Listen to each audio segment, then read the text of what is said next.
بسم اللہ الرحمن الرحیم۔ مفتی شعیب اللہ خان صاحب کے بیانات کے لیے مفتی صاحب کے آفیشیل چینل کو سبسکرائب کریں اور زیادہ سے زیادہ شیئر کریں۔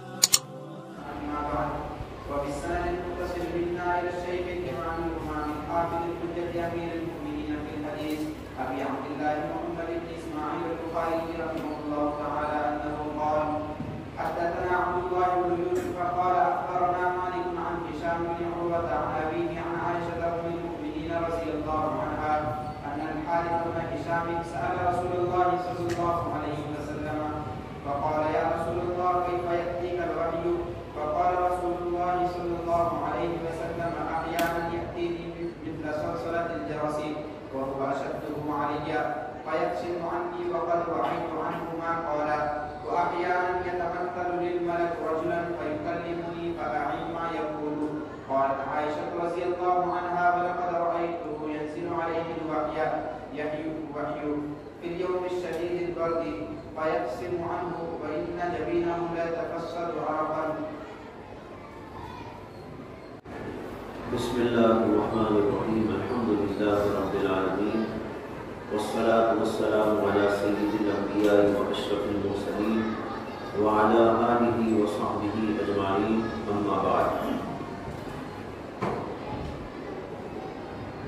وبه قال حدثنا عبد الله بن يوسف قال أخبرنا مالك عن هشام بن عروة عن أبيه عن عائشة أم المؤمنين رضي الله عنها أن الحارث بن هشام سأل رسول الله صلى الله عليه وسلم فقال يا رسول الله كيف يأتيك الوحي؟ فقال رسول الله صلى الله عليه وسلم أحيانا يأتيني مثل صلصلة الجرس وهو أشده علي فيفسم اور فیفسم دونوں طرح پڑھ سکتے ہیں اس کو، فیفسم یا فیفسم عنی وقد وعیت عنه ما قال، واحیانا يتمثل لي الملك رجلا فيكلمني فأعي ما يقول. قالت عائشة رضي الله عنها ولقد رأيته ينزل عليه الوحي في اليوم الشديد البرد فيفسم عنه وإن جبينه لا يتفسد عرقا.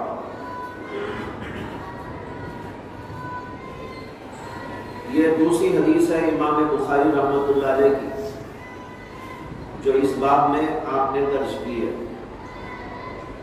اس حدیث کو امام بخاری نے اپنے استاد عبداللہ ابن یوسف سے ذکر کیا ہے اور انہوں نے اس کو امام مالک سے روایت کیا، جیسے کہ آپ دیکھ رہے ہیں حدثنا عبداللہ ابن یوسف قال اخبرنا مالک، اور انہوں نے ہشام بن عروہ سے روایت کیا۔ اس کے اندر لفظ حدثنا بھی آیا ہے، اخبرنا بھی آیا ہے۔ عام طور پر محدثین کے یہاں حدثنا اس وقت بولتے ہیں جب استاد حدیث پڑھتا ہے اور شاگرد سنتا ہے۔ استاد نے حدیث بیان کی اور شاگرد نے سنا تو اس وقت وہ کہے گا حدثنا فلاں، ہم سے حدیث بیان کی فلاں نے۔ اور اخبرنا کہتے ہیں وہاں جہاں پر طالب علم پڑھتا ہے شیخ کے سامنے اور شیخ اس کو سن کر تصدیق کر دیتا ہے تو وہاں کہتے ہیں اخبرنا فلاں نے ہمیں خبر دی۔ اگرچہ مراد دونوں جگہ ایک ہی ہے کہ ان سے ہم نے حدیث سنی یا حدیث لی، ایک ہے ان کی زبان سے سن کر لینا، ایک ہے ان کے سامنے پڑھ کر ان سے تصدیق کروا لینا۔ بعض محدثین حدثنا اخبرنا میں کوئی فرق نہیں سمجھتے، وہ کہتے ہیں حدثنا کی جگہ اخبرنا، اخبرنا کی جگہ حدثنا کہا جا سکتا ہے، یعنی جہاں پر استاد خود حدیث پڑھے بیان کرے تو وہاں ہم کہہ سکتے ہیں اخبرنا، اور جہاں پر طالب علم حدیث پڑھے تو ایسی صورت میں ہم کہہ سکتے ہیں حدثنا. تو حدثنا اخبرنا میں ان کے پاس کوئی فرق نہیں. حدثنا کی جگہ اخبرنا، اخبرنا کی جگہ حدثنا بولا جا سکتا ہے.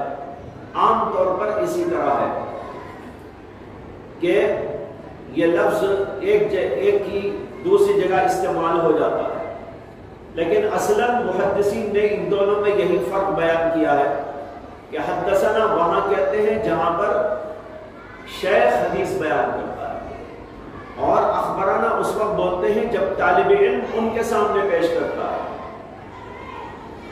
اور پھر آگے ان کے ساتھ روایت آئی جس کے بارے میں پہلے بھی کہا جا چکا ہے، اس کو انا کہتے ہیں. اور یہ روایت ہے حضرت ام المؤمنین عائشہ صدیقہ رضی اللہ تعالی عنہا سے. یہاں پر آیا ان عائشہ ام المؤمنین، یہ کہنے والے تو بظاہر عروہ ابن زبیر ہیں جو حضرت عائشہ صدیقہ کے بھانجے بھی ہوتے ہیں اور ان کے شاگرد بھی. ان ابیہ سے وہی مراد ہے.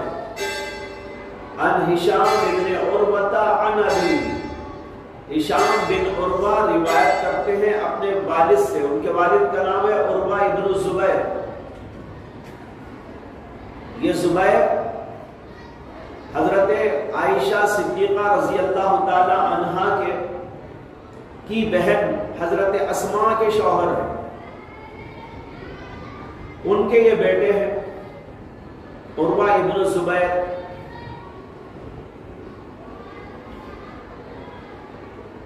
اور ان کے بیٹے ہشام ابن عروہ. عروہ ابن زبیر کے بھائی ہیں حضرت عبداللہ ابن زبیر جو مشہور صحابی ہیں جنہوں نے حکومت بھی کی اور ان کو حجاج بن یوسف نے قتل کر دیا. یہ حضرت عبداللہ ابن زبیر، یہ عروہ ابن زبیر کے بھائی ہیں، اور یہ دونوں بھانجے ہیں حضرت عائشہ صدیقہ رضی اللہ تعالی عنہا. اور عروہ خاص طور پر حضرت عائشہ سے بہت گہرا تعلق رکھتے تھے اور علم کا بہت بڑا خزانہ حضرت عائشہ صدیقہ سے انہوں نے لیا ہے. تو بھانجے بھی ہیں اور شاگرد بھی. وہ اس کو روایت کر رہے ہیں ان عائشہ ام المؤمنین، حضرت عائشہ صدیقہ سے جو کہ ام المؤمنین ہے. تو بظاہر یہی ہے کہ یہ جملہ کہنے والے حضرت عروہ ابن زبیر ہیں. یہاں پر ایک سوال ہے کہ ازواج مطہرات کو ام المؤمنین کہہ سکتے ہیں کہ نہیں کہہ سکتے؟ آپ پہلے ترجمہ دیکھ لیجیے حدیث پاک کا، پھر اس کے بعد اس کی ابحاث آپ کے سامنے بیان کی جائے گی. حضرت عائشہ کہتی ہے ان الحارث بن ہشام سأل رسول اللہ صلی اللہ علیہ وسلم، حارث بن ہشام نے سوال کیا رسول اللہ صلی اللہ علیہ وسلم سے. کیا سوال تھا؟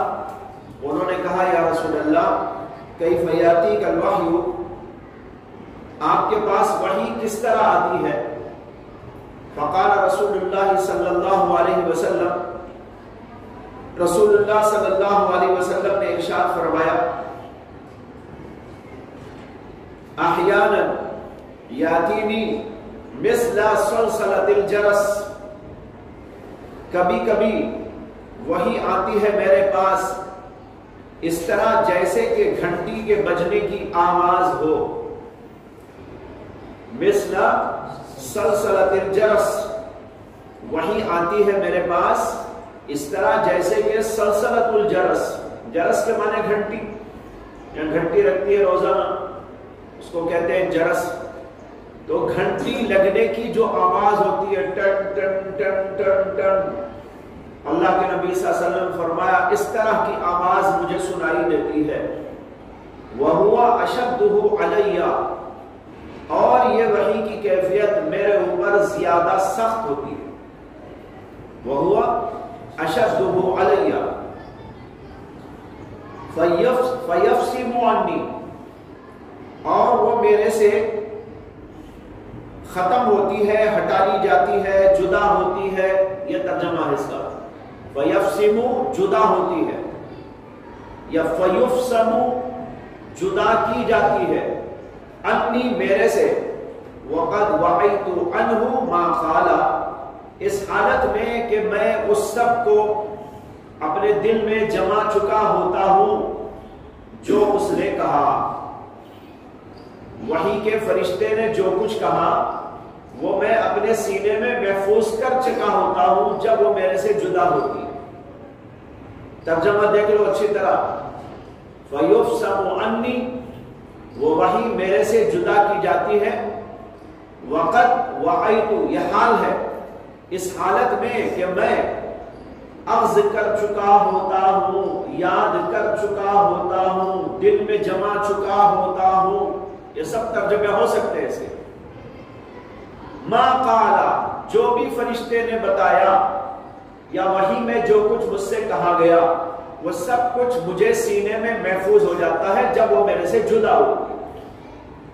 وَأَحْيَانًا يَتَمَثَّلُ لِيَ الْمَلَكُ، اور کبھی کبھی اللہ کا فرشتہ میرے لیے متشکل ہو جاتا ہے رجلاً، آدمی کی شکل میں. تمثل مانے شکل اختیار کرنا. وہ شکل اختیار کر لیتا ہے میرے لیے رجلاً، آدمی کی. فَيُكَلِّمُنِي، بس وہ میرے سے ڈائریکٹ کلام کرتا ہے. فَأَعِي مَا يَقُولُ، بس میں محفوظ کر لیتا ہوں وہ جو وہ کہتا ہے. قالت عائشہ، حضرت عائشہ فرماتی ہیں وَلَقَدْ رَأَيْتُهُ يَنزِلُ عَلَيْهِ الْوَحْيُ فِي الْيَوْمِ الشَّدِيدِ الْبَرْدِ، میں نے اللہ کے رسول صلی اللہ علیہ وسلم کو دیکھا اس حالت میں کہ آپ کے اوپر وحی نازل ہو رہی ہے سخت سردی کے دن میں. فی الیوم الشدید البرد، شدید البرد دن میں، یعنی سخت سردی کے دن میں. فَيُفْصَمُ عَنْهُ، بس وہ آپ سے جدا ہوتی ہے. وَإِنَّ جَبِينَهُ لَيَتَفَسَّدُ عَرَقًا، اس حالت میں کہ آپ کی جبین مبارک، آپ کی پیشانی مبارک پسینے سے شرابور ہو جاتی ہے. لَيَتَفَسَّدُ عَرَقًا، عرق کے معنی پسینہ، تفسد معنی چھوٹنا، پسینہ چھوٹتا رہتا ہے اور آپ کی جبین مبارک پر پسینہ آ جاتا ہے. ایسی حالت میں آپ سے وحی جدا ہوتی ہے، اور یہ بھی کب؟ جبکہ شدید سردی کا موقع ہوتا ہے. اس حدیث پاک کے اندر یہ بتایا ہے کہ وحی کیسے آتی ہے، وحی کے آنے کی کیفیت کیا ہے. امام بخاری نے باب قائم کیا تھا کیف کان بدء الوحی الی رسول اللہ صلی اللہ علیہ وسلم. اس باب میں اس حدیث کو لا کر بتایا ہے کہ اللہ کے نبی علیہ السلام پر وحی کے آنے کی کیفیت کیا ہوتی، کیسے آتی. دو طریقے اس کے اندر بتائے گئے. ایک طریقہ یہ کہ گھنٹی کسی آواز معلوم ہوتی ہے اور جو کچھ اس وحی میں کہا جاتا ہے وہ سینے کے اندر محفوظ ہو جاتا ہے. اور دوسرا ہے کہ انسان کی شکل میں اللہ کا فرشتہ متشخص ہوتا ہے اور آ کر وہ اللہ کا پیغام ڈائریکٹ پہنچا جاتا ہے. یہ دو طریقے ہیں جو اس حدیث پاک میں بتائے گئے. اور پھر حضرت عائشہ صدیقہ نے اپنی دیکھی ہوئی بات بیان کی کہ نبی اکرم صلی اللہ علیہ وسلم پر وحی آتی تھی تو اس کا حال یہ ہوتا تھا کہ آپ پسینے میں شرابور ہو جاتے تھے، جبکہ سخت سردی کے دن بھی ہوتے تھے. جب سخت سردی کے دنوں میں یہ حال ہوتا تھا تو جو گرمی کے دن ہوتے ہیں اس میں حال کیا ہوتا ہوگا. جبکہ شدید طور پر سختی کے ایام میں بھی آپ کی جبین مبارک پیشانی سے بھر جاتی تھی. یہ حال ہوتا تھا نبی اکرم صلی اللہ علیہ وسلم کا وحی کے وقت. اس کے بعد اس کے ابحاث پر نظر ہے. اس حدیث میں بھی بہت ساری ابحاث ہیں. پہلی بات یہ ہے کہ یہاں پر حضرت عائشہ صدیقہ کو ام المومنین کہا گیا. یہ تمام ازواج مطہرات کا لقب ہے. اس میں اختلاف ہے کہ ازواج مطہرات کو امہات المؤمنین کہتے ہیں تو کیا ان کو امہات المؤمنات بھی کہہ سکتے ہیں یا نہیں؟ ام المؤمنین تو کہہ سکتے ہیں اور جمع لا کر امہات المؤمنین بھی کہہ سکتے ہیں، یعنی مومن مردوں کی مائیں. لیکن امہات المؤمنات کہنا یہ درست ہے کہ نہیں، اس میں اختلاف ہے. بعض اکابر علماء کی رائے یہ ہے کہ امہات المؤمنین تو کہہ سکتے ہیں لیکن امہات المؤمنات نہیں کہہ سکتے. اور ان کی دلیل یہ ہے کہ حضرت عائشہ صدیقہ رضی اللہ تعالی عنہا نے خود فرمایا، جب ان سے کسی نے کہا یا اماں،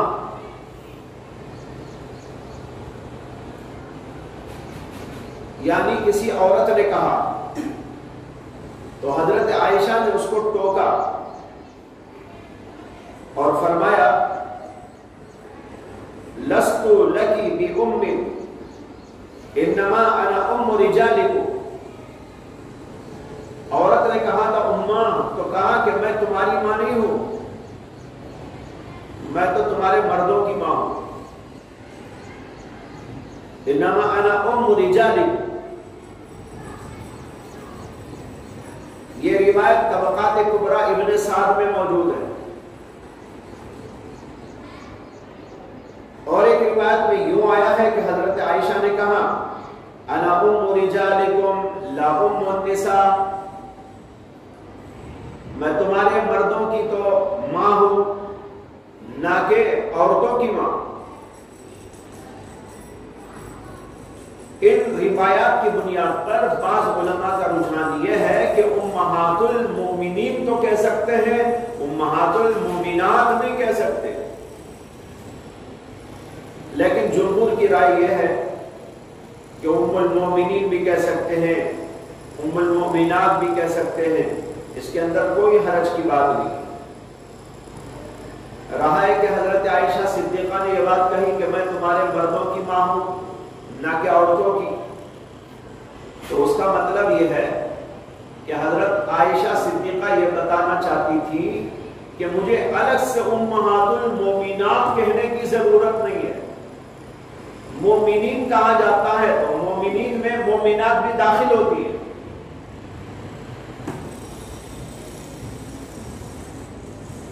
عام طور پر ایسے ہی ہے کہ مومنین کہا جائے تو مومنات بھی داخل ہوتی ہے. مومن کہا جائے تو مومن عورت بھی اس میں داخل مانی جاتی ہے. اسے الگ سے بتانے بیان کرنے کی کوئی ضرورت نہیں ہوا کرتی.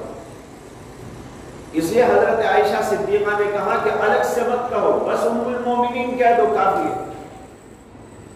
اب امہات ام المومنات الگ کہے، اس کی کوئی ضرورت نہیں.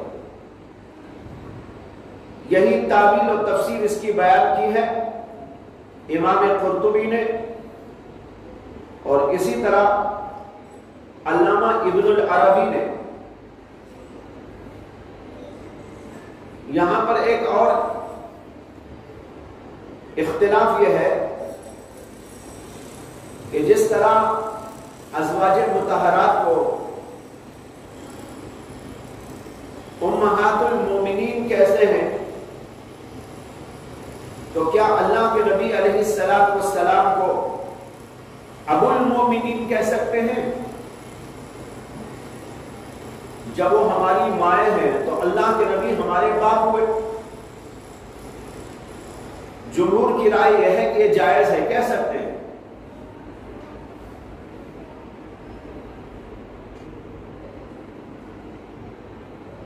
کیونکہ جب امہات المومنین کہنا جائز ہے تو حضور اقدس صلی اللہ علیہ وسلم سارے امتیوں کے باپ ہیں.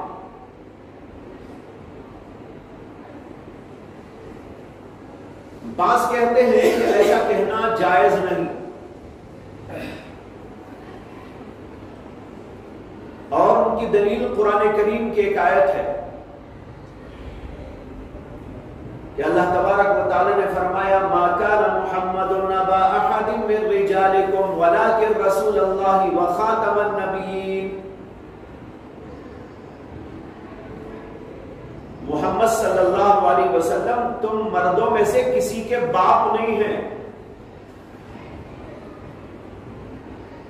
لیکن وہ اللہ کے رسول اور خاتم النبیین ہیں.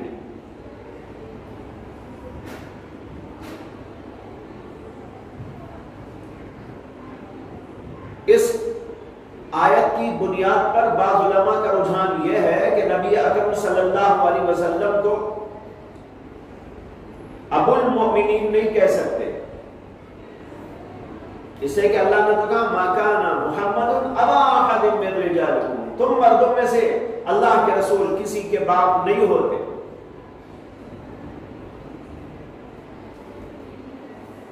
لیکن جمہور علماء اس کا جواب یہ دیتے ہیں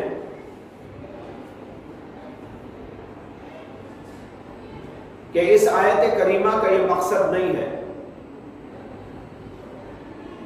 یہاں ما کان محمد ابا احد من رجالکم میں اب سے مراد حقیقی باپ ہے، اور جو علماء کہتے ہیں کہ اللہ کے نبی صلی اللہ علیہ وسلم کو ابو المؤمنین کہنا جائز ہے، تو وہاں اب سے مراد روحانی باپ ہے. اللہ تو یہ کہہ رہے ہیں کہ محمد صلی اللہ علیہ وسلم تمہارے مردوں میں سے کسی کے حقیقی باپ نہیں ہیں. یہ حقیقی باپ ہونے کی نفی ہے،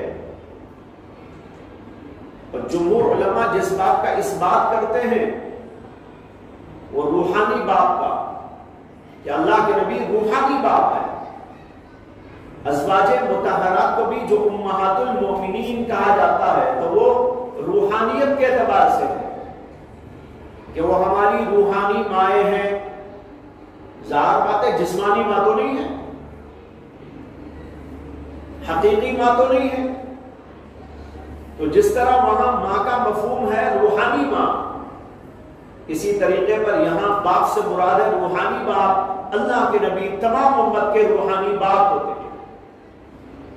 جیسے استاد کو بھی کہتے ہیں کہ بھئی ہمارے باپ ہیں یعنی روحانی باپ ہیں، شیخ کو کہتے ہیں کہ یہ ہمارے باپ ہیں یعنی روحانی باپ ہیں. تو جب ایک شیخ روحانی باپ ہو سکتا ہے، ایک استاد روحانی باپ ہو سکتا ہے، تو نبی تو بدرجہ اولا روحانی باپ. تو قرآن کریم نے جس چیز کی نفی کی ہے وہ حقیقی، وہ جسمانی باپ ہونے کی نفی کی ہے. اور یہ آیت کس پس منظر میں نازل ہوئی وہ آپ سمجھ لیں تو اس کا معنی صحیح طور پر سمجھ میں آ جائے گا. اس کا پس منظر یہ ہے کہ نبی اکرم صلی اللہ علیہ وسلم کے ایک متبنہ تھے، یعنی منہ بولے بیٹے، جن کا نام تھا حضرت زید بن حارثہ. اللہ کے نبی نے ان کو اپنا بیٹا بنا لیا تھا. اس زمانے جاہلیت میں رسم یہ تھی کہ جسے بیٹا بنا لیا جاتا تھا اسے حقیقی بیٹا سمجھتے تھے، حقیقی بیٹے کی طرح سمجھتے تھے. تو حضرت زید بن حارثہ کو لوگ کہنے لگے زید بن محمد، زید بن محمد، یہ محمد کے بیٹے زید ہیں.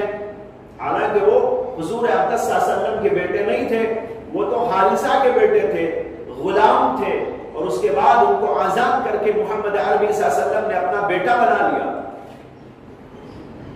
تو بیٹا بنا لینے کا مطلب یہ تھوڑا ہی تھا کہ وہ حقیقی بیٹے کی طرح ہے.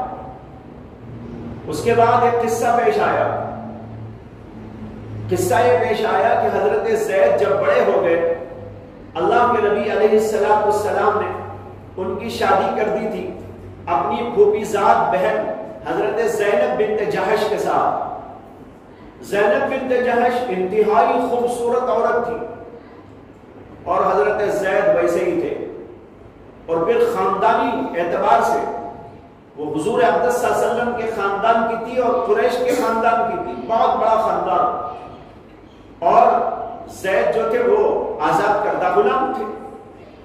بہرحال شادی ہونے کے بعد دونوں کے اندر نباہ نہیں ہو سکا، حضرت زید میں اور حضرت زینب میں روزانہ کھٹ پٹ چلا کرتی تھی، اور وہ رسول اکرم صلی اللہ علیہ وسلم کو روزانہ آ کے بتاتے تھے آج ایسا قصہ ہو گیا، آج ایسا ہو گیا، آج یوں ہو گیا، یہ جھگڑا ہو گیا، یہ فتنہ ہو گیا، یہ سلسلہ چلتا تھا۔ اللہ کے نبی علیہ السلام ان کو تسلی دیتے، کچھ سکھاتے، سمجھاتے، بتاتے، سلسلہ چلتا رہا، لیکن بہرحال وہ نبنا نہ تھا۔ تو ایک بار بڑا جھگڑا ہوا دونوں کے درمیان میں، تو حضرت زید نے حضرت زینب بنت جہش کو طلاق دے دی۔ طلاق دینے کے بعد اللہ کے حکم سے نبی اکرم صلی اللہ علیہ وسلم نے ان سے شادی کی، اور ان کی شادی آسمانوں پر ہوئی، اللہ نے ان کا نکاح پڑھایا، اس کا ذکر احادیث کے اندر آتا ہے۔ تو بہرحال جب ان کا نکاح ہوا تو زمانے جاہلیت کے دستور کے مطابق لوگوں کے اندر یعنی غیر مسلموں میں بہت شور و ہنگامہ ہوا، بڑا شور کیا ان لوگوں نے۔ شور یہ کیا کہ محمد نے تو اپنی ہی بہو سے نکاح کر دیا، اس سے کہ وہ لوگ منہ بولے بیٹے کو حقیقی بیٹے کی طرح سمجھتے تھے، اور اعتراض کرنے لگے کہ بہو سے نکاح کیسا ہو سکتا ہے، بہو سے نکاح کیسا ہو سکتا ہے، بہو سے نکاح تو حرام ہے، قطعی حرام۔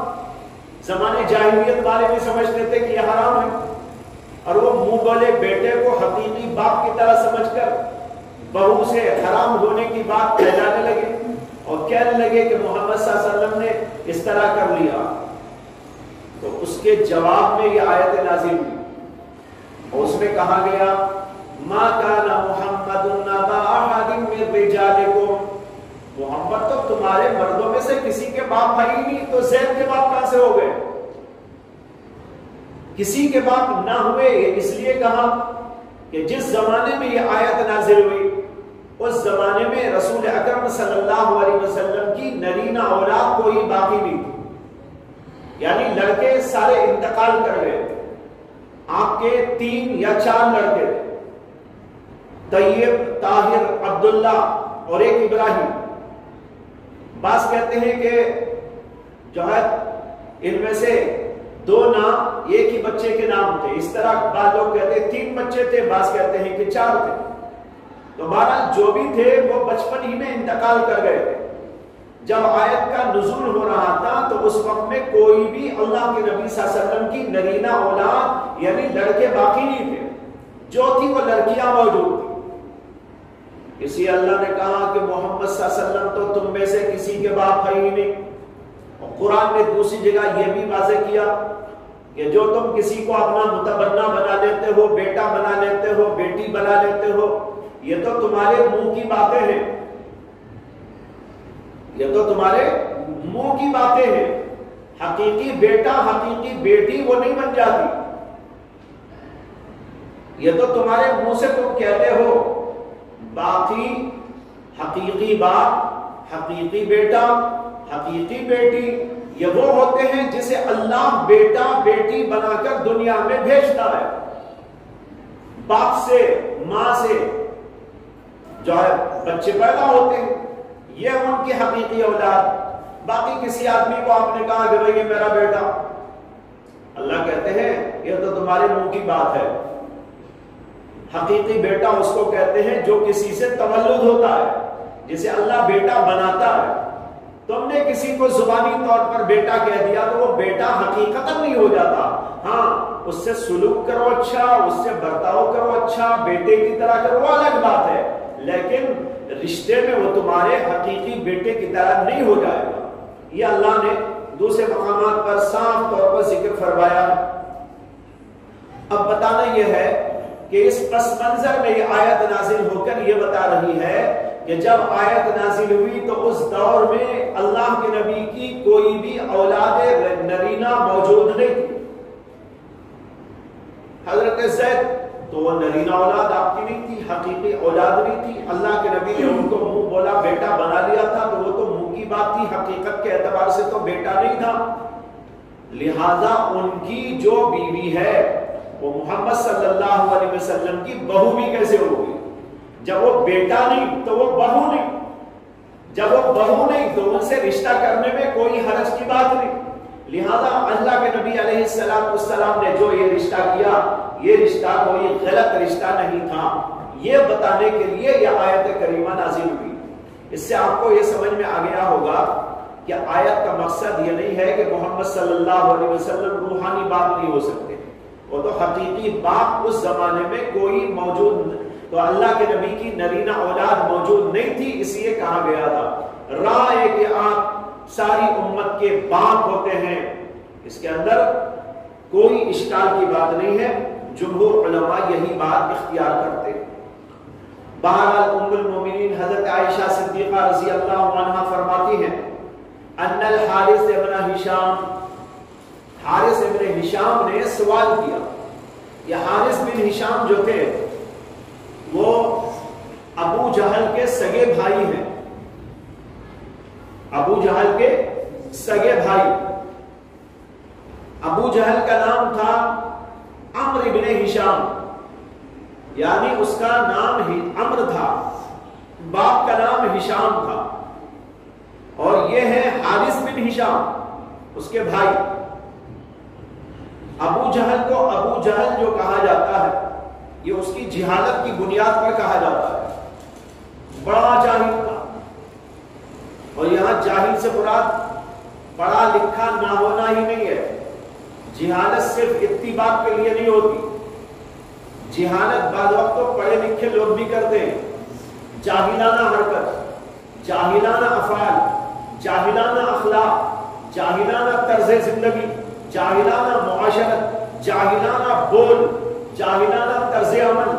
جو آدمی بھی یہ سب کچھ کرتا ہے وہ جاہل ہے، چاہے پڑھا لکھا بھی کیوں نہ ہو. اگر کوئی عالم صاحب گالیاں بکنے لگے تو آپ ان کو جاہل کہیں گے نا، کیا جاہل آتی ہے، یہ پڑھ لکھ کر بھی یہ تو بڑا جاہل معلوم ہوتا ہے، پڑھا لکھا جاہل. اگر کوئی بہت پڑھ لکھ کر بڑی غلطیاں کرتا ہے تو وہ تو بڑا جاہل مانا جاتا ہے. تو بہرحال ابو جہل چونکہ اخلاق سے، کردار سے، انداز سے، بول چال سے، ہر اعتبار سے اپنی جہالت ظاہر کیا کرتا تھا، اس لیے حضرات صحابہ نے اس کا نام رکھ دیا ابو جہل. اور وہی لقب اس کا مشہور ایسا ہوا کہ ہم میں سے بیشتر لوگ وہ ہیں جو جانتے بھی نہیں کہ اس کا نام کچھ اور تھا. بہت سے تو سمجھتے شاید ابو جہل ہی نام تھا اس کا، حالانکہ اس کا نام تو عمرو بن ہشام تھا. بہرحال یہ ان کے بھائی ہیں حارث بن ہشام. انہوں نے سوال کیا رسول اکرم صلی اللہ علیہ وسلم سے. ایک زمانے تک یہ بھی کفر میں تھے اور بڑی جاہلانہ حرکتیں کرتے تھے، اسلام اور مسلمانوں کو زن پہنچاتے تھے، اور غزوہ بدر میں کافروں کی طرف سے شامل ہو کر مسلمانوں سے، اللہ کے نبی سے انہوں نے جنگ بھی کی. لیکن اس کے بعد اللہ نے ان کو توفیق اور فتح مکے کے بعد ایمان لائے، فتح مکے کے بعد یہ ایمان لائے اور سچے پکے مسلمان ہو گئے. انہوں نے سوال کیا رسول اکرم صلی اللہ علیہ وسلم سے کیف یاتیک الوحی یا رسول اللہ، اے اللہ کے رسول آپ کے پاس وحی کس طرح آتی ہے. یہاں پر ایک محدثانہ بحث یہ ہے کہ یہ حدیث حضرت عائشہ کے مسندات میں سے ہے یا حارث بن ہشام کے مسندات میں سے ہے. یعنی اس کو روایت کرنے والی ڈائریکٹ اللہ کے نبی علیہ السلام سے حضرت عائشہ صدیقہ ہیں تو کہا جائے گا کہ یہ حدیث مسندات عائشہ میں سے ہے. اور اگر حضرت عائشہ نے خود یہ واقعہ نہیں دیکھا تھا بلکہ انہوں نے حارث بن ہشام سے سنا تھا اور اس کو روایت کر رہی ہیں تو پھر یہ حدیث ہوگی مسندات حارث میں سے اور حضرت عائشہ اس کی ایک راویہ ہوگی. اب اس کو آپ یوں سمجھو، فرض کرو کہ اللہ کے نبی صلی اللہ علیہ وسلم کے پاس حارث بن ہشام نے آ کر جب یہ سوال کیا تھا تو دو احتمال ہیں۔ ایک احتمال تو یہ ہے کہ اس وقت حضرت عائشہ وہاں موجود تھی، انہی کے سامنے یہ واقعہ ہوا، حارث آئے، اللہ کے نبی سے سوال کیا کیف یاتیک الوحی یا رسول اللہ، حضرت عائشہ دیکھ رہی تھی، وہ سوال کر رہے تھے، اللہ کے نبی جواب دے رہے تھے۔ تو ڈائریکٹ یہ واقعہ کس نے لیا؟ حضرت عائشہ نے، اور اس کو روایت کر دیا۔ تو ہم کہیں گے کہ یہ روایت مسندات عائشہ میں سے ہے، اسے کہ ڈائریکٹ اللہ کے نبی صلی اللہ علیہ وسلم کے سامنے جو واقعہ ہوا وہ انہوں نے دیکھا اور روایت کیا۔ لیکن ایک احتمال اور بھی ہے، وہ یہ ہے کہ حضرت عائشہ وہاں موجود نہیں تھی جس وقت کہ حارث بن ہشام نے حضور سے سوال کیا تھا، بلکہ ایک موقع پر جب ان کو موقع ملا گئے، اللہ کے نبی سے سوال کیا، اللہ کے نبی نے جواب دے دیا، وہاں حضرت عائشہ موجود نہیں۔ بعد میں کسی موقع پر حارث بن ہشام نے ان کو یہ واقعہ سنایا کہ میں نے اللہ کے نبی سے یہ پوچھا، اللہ کے نبی نے یہ جواب دیا، تو پھر حضرت عائشہ نے حارث بن ہشام سے سن کر یہ واقعہ روایت کر رہی۔ تو اس صورت کے اندر کہا جائے گا کہ یہ حدیث حارث بن ہشام کے مسندات میں سے ہے، یعنی انہوں نے ڈائریکٹ اس کو روایت کیا ہے، حضرت عائشہ کو ان سے سن کر روایت کر رہی۔ یہاں روایت میں دونوں طرح کا احتمال ہے، اس لیے کہ دیکھو اس میں ہے ان عائشہ ام المؤمنین رضی اللہ عنہا ان الحارث بن ہشام، ام المؤمنین حضرت عائشہ کہتی ہیں کہ حارث بن ہشام نے سوال کیا۔ اب یہ سوال کرنے کے وقت حضرت عائشہ موجود تھی تو مسندات عائشہ میں سے ہو گئی یہ حدیث، اور اگر وہ ہاں موجود نہیں تھی بلکہ بعد میں ان کو انہوں نے سنایا تو اس کو روایت کر رہی ہو، تو تب کہا جائے گا کہ حدیث مسندات حارث بن ہشام میں سے ہے اور حضرت عائشہ اس کی راویہ ہے۔ دونوں احتمال ہیں۔ بہرحال انہوں نے سوال کیا، سوال یہ تھا کیف یاتیک الوحی، اس سوال کا منشا نعوذ باللہ کوئی بدگمانی اور شک نہیں تھا، انہوں نے اس لیے سوال نہیں کیا تھا کہ ذرا دیکھوں پرکھوں جانچوں کیا جواب دیتے ہیں، کیا ان کو کوئی شک تھا؟ نہیں، کوئی شک نہیں تھا، بلکہ یہ سوال انہوں نے اطمینان کے لیے حاصل کی، اطمینان کے لیے پوچھا تھا۔ کبھی سوال ہوتا ہے معلومات حاصل کرنے کے لیے، کبھی سوال ہوتا ہے شک و شبہ کے دور کرنے کے لیے، اور کبھی سوال ہوتا ہے اطمینان قلب کے لیے۔ حضرت سیدنا ابراہیم خلیل اللہ علیہ السلام نے اللہ تبارک و تعالیٰ سے سوال کیا، ربی ارینی کیف تحیی الموتى، ربی ارینی کیف تحیی الموتى، اے اللہ مجھے یہ بتا دیجئے، دکھا دیجئے کہ آپ مردوں کو کیسا زندہ کرتے۔ اللہ تعالیٰ نے کہا اولم تؤمن، کیا آپ کو اس پر ایمان نہیں ہے، کوئی شک ہے آپ کو؟ حضرت ابراہیم نے کہا بلا ولکن لیطمئن قلبی، کیوں نہیں، یعنی مجھے ایمان تو ہے، میں پکا ایماندار ہوں، ولیکن لیطمئن قلبی، لیکن اس لیے سوال کر رہا ہوں کہ اطمینان قلب حاصل کروں۔ تو دیکھو ابراہیم علیہ السلام کو کوئی شک نہیں تھا، اللہ کے بارے میں نبی کیسے شک کر سکتا ہے؟ شک کرنے والا تو بے ایمان ہوتا ہے۔ اب یہاں ابراہیم علیہ السلام کو نعوذ باللہ کوئی شک نہیں تھا، ہاں انہوں نے اطمینان قلب کے لیے سوال کیا۔ اسی طریقے پر حضرت حارث بن ہشام نے اللہ کے نبی علیہ السلام سے سوال جو کیا کیف یاتیک الوحی، آپ کے پاس وحی کس طرح آتی ہے، یہ کسی شک کی بنیاد پر نہیں تھا بلکہ اطمینان قلب حاصل کرنے کے لیے تھا، یا معلومات حاصل کرنے کے لیے تھا کہ کیا کیا طریقوں سے اللہ کے نبی کے پاس وحی آتی ہے، معلومات حاصل کرنا۔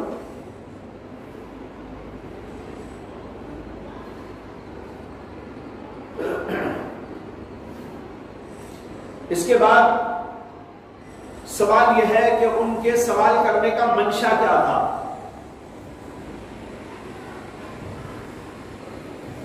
اس کے اندر ہے کہ اللہ کے نبی سے انہوں نے کہا کیف یاتیک الوحی، آپ کے پاس وحی کس طرح آتی ہے؟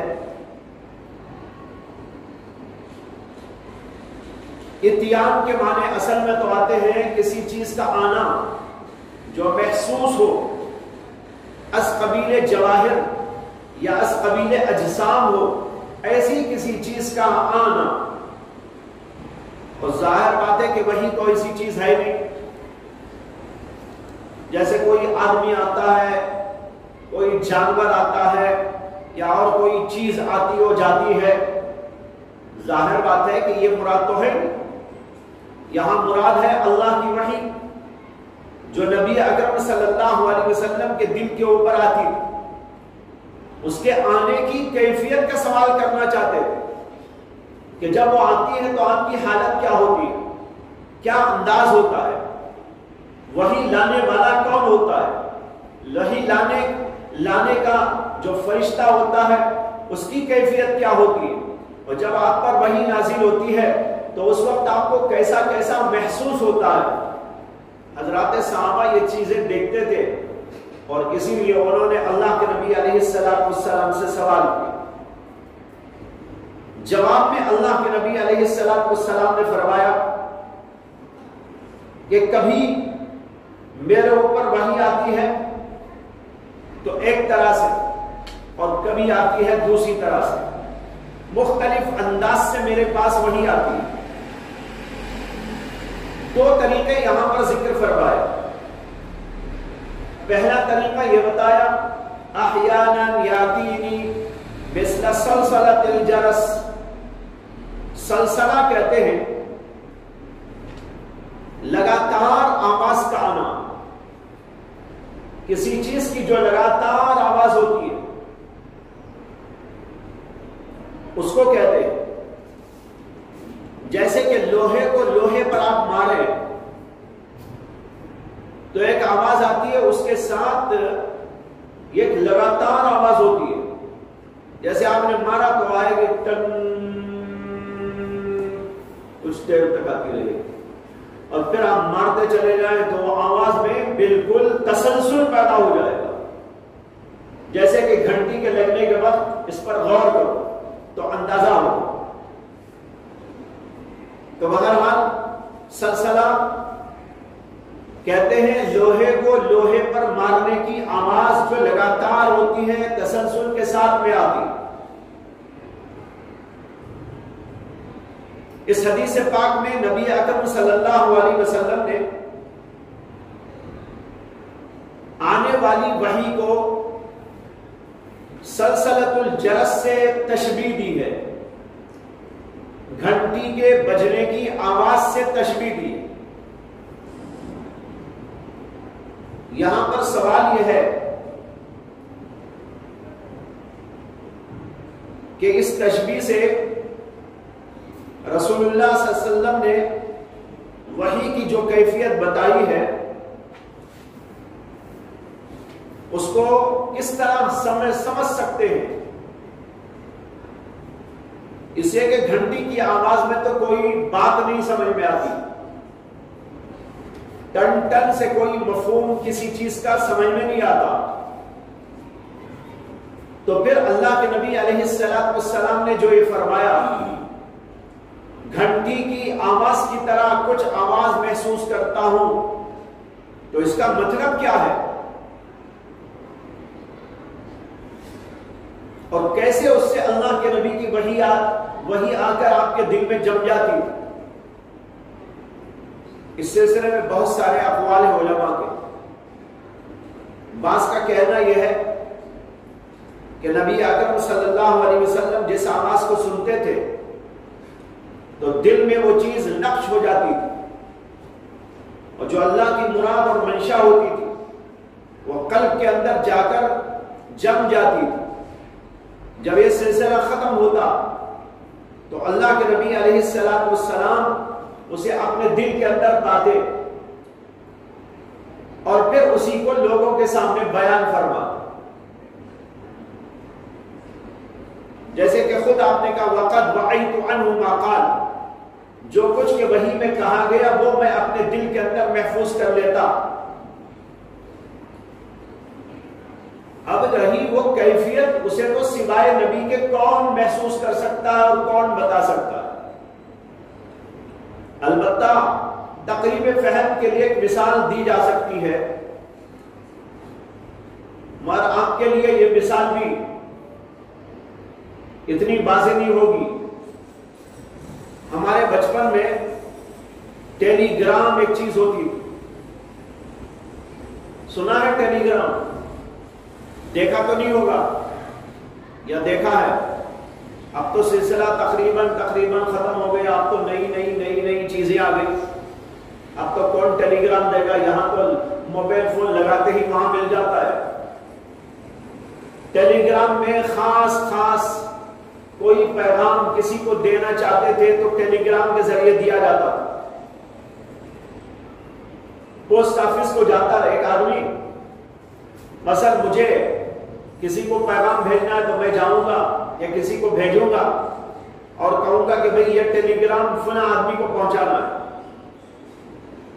مثال کے طور پر یہ پہنچانا ہے کہ فلاں صاحب کی طبیعت ٹھیک ہو گئی، زید کی طبیعت ٹھیک ہو گئی۔ اس میں کوئی لمبا چوڑا خط نہیں لکھا جا سکتا تھا، ایک جملہ 2 جملے، بالکل ارجنٹ کوئی پیغام کسی کو بھیجنا ہے تو وہ بھیج دیتا۔ موت کی خبر یا اور کوئی ایسی کوئی خوشی کی خبر، کوئی خاص بات، فلاں تاریخ کو میں آ رہا ہوں، اب یہ کہنا ہے۔ اب وہ جا کر پوسٹ مین والے پوسٹ آفس میں بتائیں گے تو وہ پوسٹ آفس والا اس کو لکھ لے گا، اور پھر وہاں پر ایک مشین ہوتی تھی اور اس کے اندر کچھ آواز آتی تھی ٹن ٹن ٹن ٹن جیسی۔ یہاں سے اس کا کنیکشن دوسری آفس میں ہوتا تھا، جہاں کی جس علاقے میں پیغام پہنچانا ہے وہاں کی آفس میں، تو یہاں سے وہ اس کو لکھ کر جو ہے اس میں لکھنے کے اس کے طریقے بھی الگ، اور وہ یہاں سے جب اس کو پاس کرتا تو وہاں جہاں پر وہ جاتا وہاں پر آواز آتی ٹن ٹن ٹن ٹن۔ وہ ٹن ٹن آواز کو سننے والا سمجھتا تھا کہ اس کا مطلب کیا ہے۔ میں بھی آپ بھی کھڑے ہو کے سننا چاہیں تو آواز تو آئے گی لیکن سمجھ میں کچھ نہیں آئے گا، لیکن جو اس کا ماہر ہوتا تھا وہ سمجھ لیتا تھا کہ اس کا یہ مطلب ہے، اب وہ وہاں نوٹ کر لیتا، آواز کو سن کر اپنے ہاتھ سے لکھتا، فلاں صاحب نے یہ پیغام دیا ہے کہ میں آ رہا ہوں، فلاں صاحب نے یہ پیغام دیا ہے کہ میں فلاں جگہ جا رہا ہوں۔ جو بھی پیغام ہوتا وہ لکھتا، لکھنے کے بعد ایک کاغذ میں اس کا ایڈریس نوٹ کر کے پوسٹ مین کو دیتا کہ لے جاؤ، فوراً جا کر فلاں جگہ پر پہنچا دو، لے جا کر وہ پہنچا دیتا۔ بس وہ آج آپ بھیجیں گے تو شام تک مل جاتا، اس زمانے میں صبح میں بھیجیں گے تو شام تک مل جاتا یا دوپہر تک مل جاتا۔ یہ اس زمانے میں سب سے زیادہ ارجنٹ پیغام تھا، جو بہت ہی خطرناک قسم کی باتیں یا بہت ہی زیادہ کوئی جو ہے ضروری باتیں ہوتی تو اس کو اس کے اندر بیان کیا جاتا۔ اب میں یہ مثال دے رہا ہوں کہ جیسے ٹیلی گرام میں ٹن ٹن کی آواز آتی اور سمجھنے والا سمجھتا تھا کہ اس ٹن ٹن کی آواز کا مطلب کیا ہوتا، وہ دوسرا آدمی نہیں سمجھ سکتا تھا۔ بالکل اسی طریقے پر اللہ کے نبی علیہ السلام پر اللہ کی وحی کی ایک کیفیت یہ تھی کہ وہ مثل سلسلۃ الجرس، گھنٹی کے بجنے کی آواز کی طرح آواز اللہ کے نبی صلی اللہ علیہ وسلم کے کانوں میں گونجتی، اور اس کے ذریعے سے اللہ کے نبی صلی اللہ علیہ وسلم کے سینے مبارک کے اندر وہ پیغام پہنچ جاتا، اور پھر اللہ کے نبی سمجھ لیتے تھے کہ کیا کہا گیا۔ ایک تقریب فہم کے لیے مثال میں نے عرض کر دی کہ جس طرح ٹیلی گرام میں ہوتا تھا یا بھی ہوتا ہوگا، تو اسی طریقے پر اللہ کے نبی صلی اللہ علیہ وسلم کی اس بات کو سمجھنے کی کوشش کرنا چاہیے۔ یہ تقریب فہم کے لیے ایک مثال ہے، باقی پورے طور پر وہ بات دنیا میں ہم بھی آپ بھی نہیں سمجھ سکتے، اسے کہ اس کا تعلق تو عالم روحانی سے ہے، عالم ارواح سے ہے اور عالم اعلیٰ سے ہے۔ وہاں کی باتیں دنیا دنیا کا عام آدمی کیسے سمجھ سکتا ہے، اس یہ تقریب فہم کے لیے بات عرض کر دی آپ کے ساتھ۔ اور بعض علماء کہتے ہیں کہ کنٹن کی جو آواز اللہ کے نبی صلی اللہ علیہ وسلم نے بتائی، یہ دراصل فرشتوں کے پروں کی آواز تھی۔ فرشتہ جب آتا تھا اور اپنا پر کھولتا تھا تو اس سے اس قسم کی آواز آتی تھی، اور وہ فرشتہ جو پیغام اللہ کی طرف سے لاتا تھا وہ آپ کو بتا جاتا تھا۔ اس قول کا حاصل اور خلاصہ یہ ہے کہ رسول اللہ صلی اللہ علیہ وسلم یہاں وحی کے بارے میں نہیں کہہ رہے کہ وہ ایسی ہوتی تھی جیسے کہ سلسلۃ الجرس، بلکہ یہ بتانا چاہتے ہیں کہ وہ فرشتہ جو وحی لے کر آیا کرتا تھا اس کے پروں سے ایسی آواز نکلتی تھی جیسے کہ سلسلۃ الجرس۔ تیسرا قول اس سلسلے میں یہ ہے کہ یہ آواز دراصل فرشتوں کی ایک جماعت کی آواز ہوتی، ان کے آنے و جانے سے نبی اکرم صلی اللہ علیہ وسلم کو یہ آواز محسوس ہوتی تھی جیسے کہ گھنٹی کے بجنے کی آواز۔ اوپر والے قول میں اس قول میں فرق اتنا ہے کہ اوپر ایک فرشتے کا ذکر تھا اور اس کے اندر ایک جماعت فرشتوں کا ذکر ہے۔ چوتھا قول یہ ہے کہ اس سے مراد جبریل امین علیہ السلام کی آمد کو تشبیہ دینا چاہتے ہیں، جب وہ آتے تھے تو ایسا محسوس ہوتا تھا۔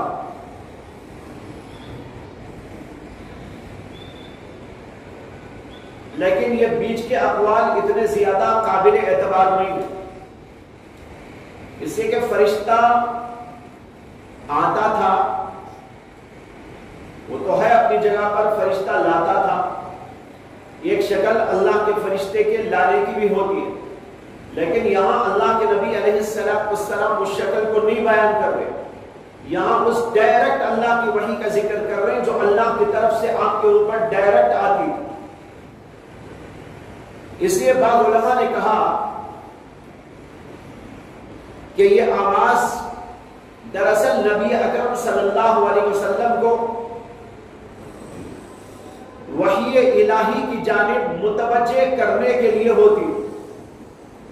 جب وحی آنی ہوتی تو نبی اکرم صلی اللہ علیہ وسلم کو گھنٹی کی سی آواز محسوس ہوتی، اور جب وہ گھنٹی کی آواز محسوس ہوتی تو آپ کے تمام قوا، تمام حواس، وہ سب کے سب اللہ کی طرف متوجہ ہو جاتے، ملائے اعلیٰ کی طرف متوجہ ہو جاتے۔ جب متوجہ ہو جاتے اور دوسرے عالم سے گویا کہ بے خبری سی ہو جاتی، دنیا سے، دنیا کے معاملات سے، تو پھر آپ کے اوپر اللہ کی وحی آتی اور قلب مبارک میں وحی جم جاتی۔ اس کو بھی ایک مثال سے آپ ایسا سمجھ سکتے ہیں جیسے کہ آج کل موبائل فون ہے، ایک آدمی آپ کو موبائل فون کرتا ہے تو آپ کی گھنٹی میں آپ کے موبائل میں آواز آتی ہے، گھنٹی کی آواز آتے ہی آپ اس کی طرف متوجہ ہو جاتے، کھا رہے ہوں تو کھانا چھوڑ دیتے ہیں، پڑھ رہے ہوں تو پڑھنا چھوڑ دیتے ہیں، بات چیت میں ہے تو بات چیت چھوڑ دیتے ہیں، اور کسی کام و دھندے میں ہے تو اس سے الگ ہو جاتے ہیں، موبائل اٹھا کر سارے حواس اور عقل کی طاقتوں کو اس فون کی طرف متوجہ کر دیتے ہیں، کون آیا، کون بول رہا ہے، کیا بات کرنا چاہتا ہے، ہوتا نا؟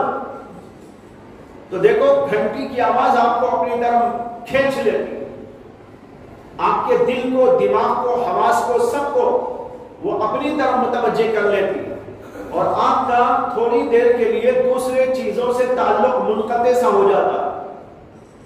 اب بولنے والا جو بولتا ہے آپ سنتے، یہ چھوٹی سی مثال ہے سمجھنے کے لیے۔ اسی طرح اللہ نبی اکرم صلی اللہ علیہ وسلم پر، آپ کے دل پر وحی نازل فرمانا چاہتے تو آپ کو گھنٹی کسی آواز محسوس ہوتی، اور آپ کی تمام قوتیں اور آپ کے تمام حواس اور آپ کی عقل وہ سب کے سب متوجہ ہو جاتے اللہ کی طرف، اور جب متوجہ ہو جاتے اور دوسری طرف سے انقطاع ہو جاتا تو تب اللہ کی وحی آپ کے اوپر نازل ہوگی۔ اور اسی لیے اللہ کے نبی نے فرمایا یہ وحی کی کیفیت میرے اوپر زیادہ سخت ہے، اس لیے کہ اس کے اندر اللہ کے نبی کو اپنے تمام معاملات سے الگ ہو کر آپ کے حواس اور عقل سب کو اللہ کی طرف اور عالم ارواح کی طرف یا ملائے اعلیٰ کی طرف متوجہ کرنا ہوتا، اور پھر آپ کے اوپر وحی نازل ہوگی۔ اس لیے فرمایا کہ یہ کیفیت میرے اوپر زیادہ سخت ہے۔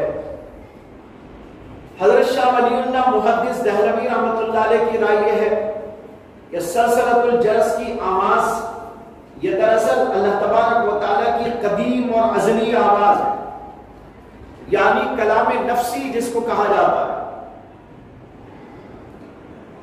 اس کو سمجھانے کے لیے نبی اکرم صلی اللہ علیہ وسلم نے سلسلۃ الجرس سے تشبیہ دی۔ اس سے معلوم ہوتا ہے کہ اللہ کی آواز ہے، اللہ کی آواز جن کو اللہ سنانا چاہتے ہیں ان کو سناتے۔ صوت باری کے بارے میں دو مسلک ہیں،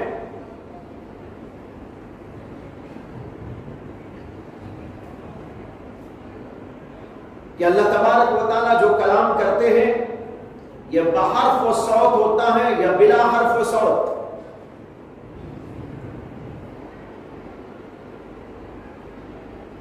اس میں تو اتفاق ہے کہ اللہ کلام کرتے ہیں، اللہ متکلم ہے۔ قرآن میں اللہ نے کہا کلم اللہ موسیٰ تکلیما، لیکن اس میں اختلاف ہے کہ اللہ کا کلام بحروف و اصوات ہوتا ہے یا بلا حروف و بلا اصوات۔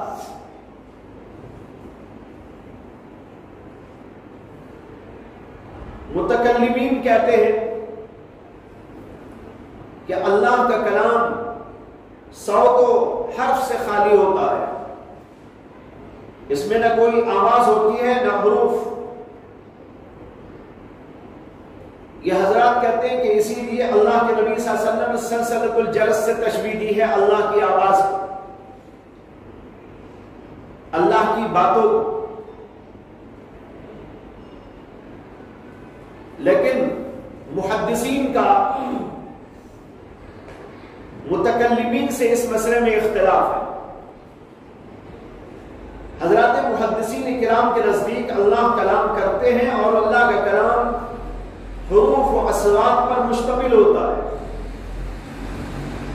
امام بخاری بھی اسی کے قائل ہیں، اسی لیے امام بخاری نے کتاب التوحید میں اللہ کے لیے حروف و اصوات کا اثبات کیا ہے، اور اس سلسلے میں دو حدیثیں بھی نقل کی ہیں، ایک حدیث موقوف ہے اور ایک حدیث معلق۔ حدیث موقوف تو یہ ہے کہ حضرت عبداللہ بن مسعود رضی اللہ عنہ نے فرمایا اذا تکلم اللہ بالوحی سمع اہل السماوات شیئا فاذا فزع عن قلوبهم وسكن الصوت انه عرفوا انه الحق۔ جب اللہ وحی سے کلام کرتے ہیں تو آسمان کے فرشتے ایک بات کو سنتے ہیں، پھر بے ہوش ہو جاتے ہیں، اور جب ان کو ہوش آتے ہیں اور یہ آواز ختم ہو جاتی ہے تو فرشتے سمجھ لیتے ہیں کہ اللہ نے یہ بات ارشاد فرمائی، تو اس کے اندر حروف و اصوات کا ذکر ہے۔ اس سے کہ سننے کا تعلق تو حروف و اصوات ہی سے ہو سکتا ہے۔ بہرحال متکلمین کی رائے یہ ہے کہ اللہ کے کلام کے اندر آواز نہیں ہوتی، اللہ کے کلام کے اندر حروف نہیں ہوتے، لیکن محدثین کے یہاں اللہ تبارک و تعالیٰ کے لیے چیزیں ثابت ہیں.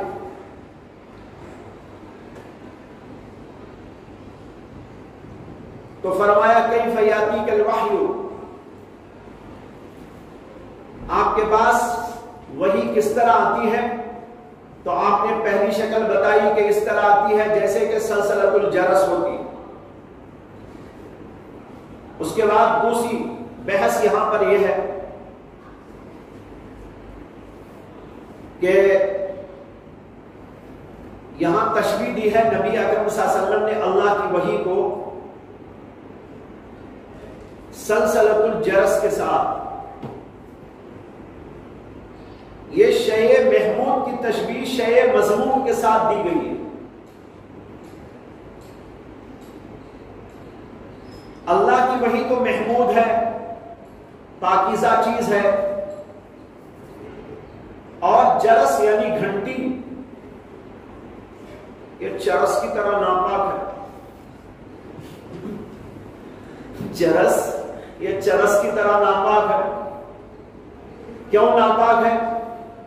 ایک حدیث میں آتا ہے کہ نبی اکرم صلی اللہ علیہ وسلم نے گھنٹی کی آواز کی مذمت کی، یہاں تک کہ آپ نے یہ فرمایا لا تصحب الملائکۃ رفقۃ فیہا کلب او جرس. لا تصحب الملائکۃ رفقۃ فیہا کلب او جرس. جن لوگوں کے پاس کتا ہو یا گھنٹی ہو، ایسے لوگوں کی صحبت اللہ کے فرشتے نہیں کرتے، یعنی ان کے پاس بھی نہیں آتے. لا تصحب الملائکہ، ملائکہ صحبت نہیں کرتے، یعنی ان کے پاس اٹھتے بیٹھتے نہیں ان لوگوں کے پاس جہاں پر کلب ہو یا جرس. اس سے معلوم ہوا کہ گھنٹی ایسی چیز ہے کہ اللہ کے فرشتے اس سے دور بھاگتے اور ایسے لوگوں کی مصاحبت نہیں کرتے جن کے پاس یہ چیز ہوگی. اور ایک اور حدیث میں یوں فرمایا الجرس مزامیر الشیطان، گھنٹی شیطان کا بینڈ باجا ہے. شیطان اس سے گویا اپنا بینڈ باجا بجاتا ہے. یہ حدیث مسلم شریف کے اندر موجود ہے، پہلی حدیث بھی مسلم کے اندر موجود ہے. تو اب سوال یہ پیدا ہوتا ہے کہ ایسی ناپاک چیز سے اللہ کے نبی علیہ السلام نے ایک بہت ہی پاکیزہ چیز اللہ کی وحی کو تشبیہ کیوں دی؟ اس کے بہت سارے جوابات دیے گئے ہیں. جو جواب بڑا آسان بھی ہے، بڑا معقول بھی ہے، وہ یہ ہے کہ گھنٹی کی مذمت علی الاطلاق نہیں ہے. گھنٹی تو ایک چیز ہے اور اسے اچھائی کے لیے برائی کے لیے دونوں طرح استعمال کیا جا سکتا ہے. بہت ساری چیزیں ایسی ہوتی ہیں کہ فی نفسہ ان کے اندر نہ کوئی ذم کا پہلو ہوتا ہے نہ مداح کا. ان کے اندر ذم کا پہلو پیدا ہوتا ہے جب ان کا غلط استعمال ہوتا ہے، اور اسی کی مداح بھی کی جا سکتی ہے جب اس کے اندر کوئی مداح کا پہلو پیدا ہو جائے. چھری دیکھو اچھی بھی ہے اور بری بھی، لیکن فی نفسی ہی نہ اچھی ہے نہ بری. فی نفسی ہی تو ایک چیز ہے، اگر اسے کوئی آدمی کسی کو قتل کرنے کے لیے استعمال کرے گا تو بری ہے، لیکن اگر روزانہ آلو ٹماٹر کاٹنے کے لیے استعمال کر کے بریانی پکا کے آپ کو کھلایا جائے تو آپ کو تعریف کرنے سے نہیں تھکیں گے کہ بھئی یہ تو کتنی اچھی چیز ہے، اس کے ذریعے تو مجھے بریانی مل رہی ہے، اس کے ذریعے تو مجھے فلاں اور فلاں کھانا مل رہا. تو اس میں اچھا پہلو بھی ہے اور برا بھی. اسی طریقے پر گھنٹی یہ علی الاطلاق کوئی بری چیز نہیں ہے، لیکن بعض صورتوں میں اس کے اندر برائی پیدا ہو جاتی ہے. اگر اس کو استعمال کیا جائے بینڈ باجے کی طرح، یا کسی غلط نتیجہ اخذ کرنے کے لیے، تب اس کے اندر حرمت آ جاتی ہے، مذمت آ جاتی ہے. لیکن اگر اسے آپ اچھائی کے لیے استعمال کریں تو کوئی برائی کی بات نہیں. اگر یہ ایسی بری ہوتی تو تمام مدارس کے اندر داخل نہ ہوتی. لیکن شاید ہی دنیا میں کوئی مدرسہ ہو جہاں گھنٹی نہ ہو. جی ایسے مدرسے آپ کو ملیں گے جہاں طلبا نہیں ہے لیکن گھنٹی ہے. بعض مدرسے ایسے بھی ہوں گے جہاں بیچارے طلبا ہی نہیں. مثال کے طور پر لاک ڈاؤن میں طلبا نہیں تھے لیکن گھنٹی کو برابر تھی. گھنٹی کے لیے کوئی جو ہے یہ نہیں ہے کہ گھنٹی نکل جائے. طلبا کو بھگایا گیا. ہم بھی بھگائے یہاں سے. ہم نے تو لاک ڈاؤن سے پہلے ہی بھگا دیا تھا. جب لاک ڈاؤن ہونے کا ذرا سا اندیشہ ہوا تو اسی وقت ہم نے بھیج دیا. چند طلبا ایسے رہ گئے جن کی ٹکٹ وغیرہ نہیں بنی تھی. خیر بعد میں جو ہے ان کے لیے مشکلات پیش آئی. 5-6 طلبا کچھ رہ گئے تھے لیکن اکثر بیشتر طلبا جو اس وقت سب چلے گئے. لیکن بعض مدارس میں فوری طور پر انہوں نے نہیں بھیجا تو بعد میں بڑی مشکلات پیش آئی. لاک ڈاؤن کے زمانے کے اندر پولیس والے تنگ کرنے لگے اور بڑی پریشانیاں پیش آنے لگی.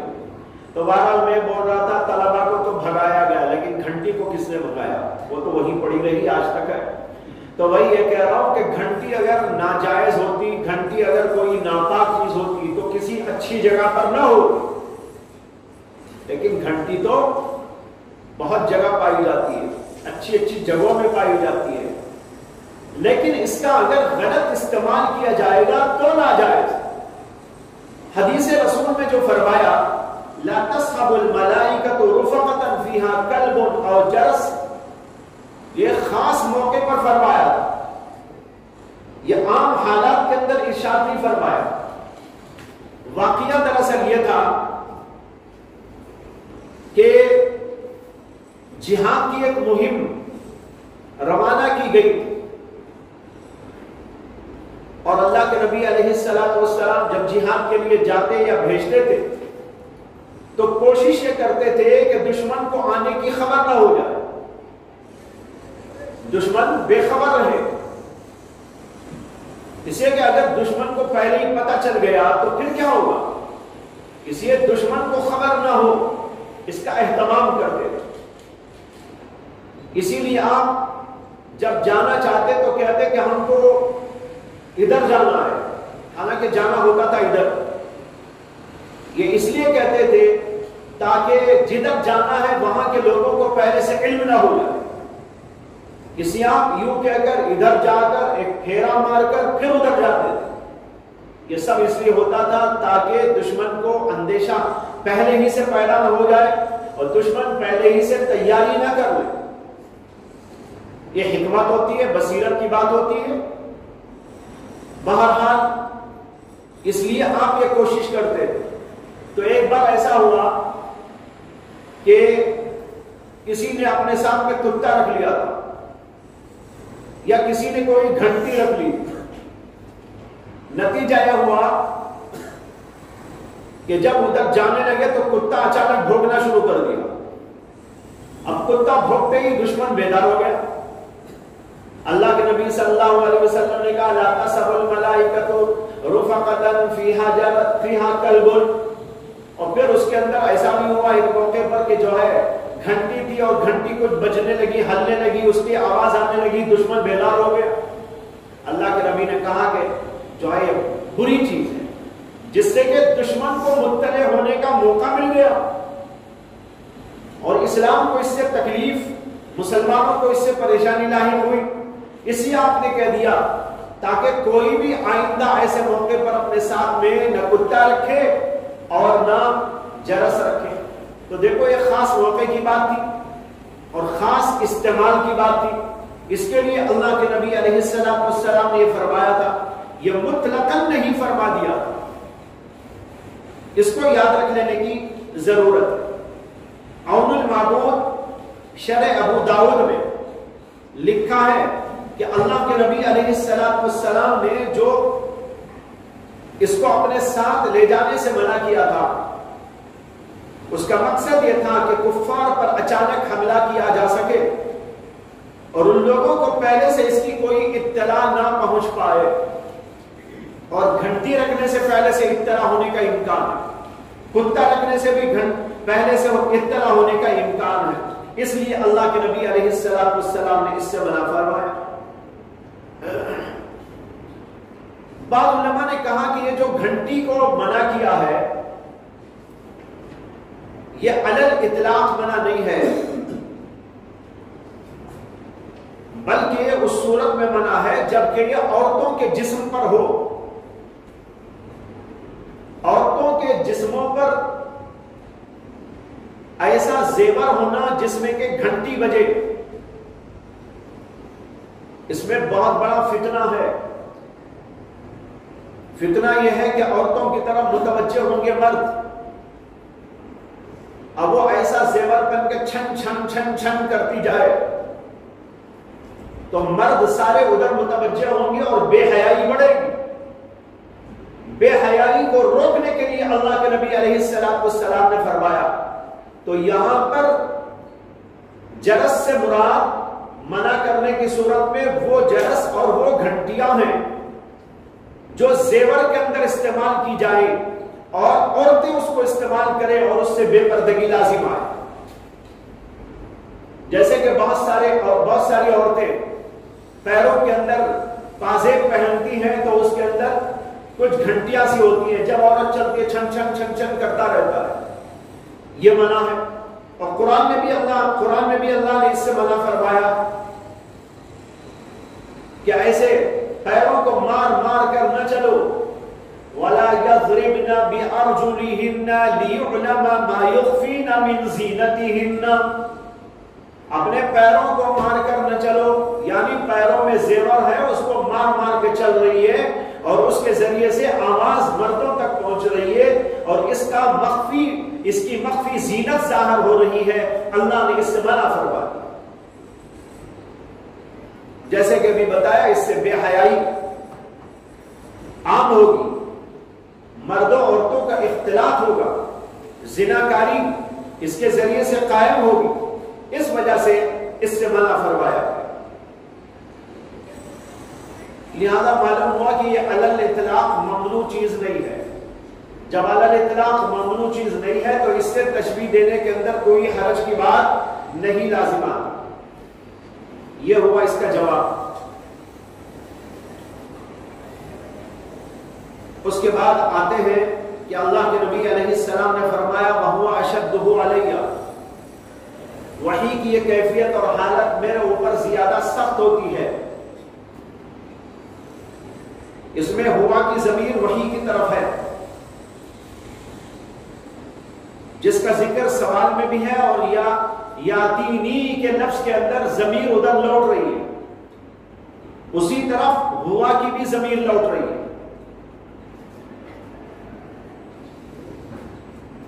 اللہ کی وحی کو سخت قرار دیا، شدید قرار دیا، اور یہ ظاہر ہے کہ اشد سے اس میں تفصیل ہے۔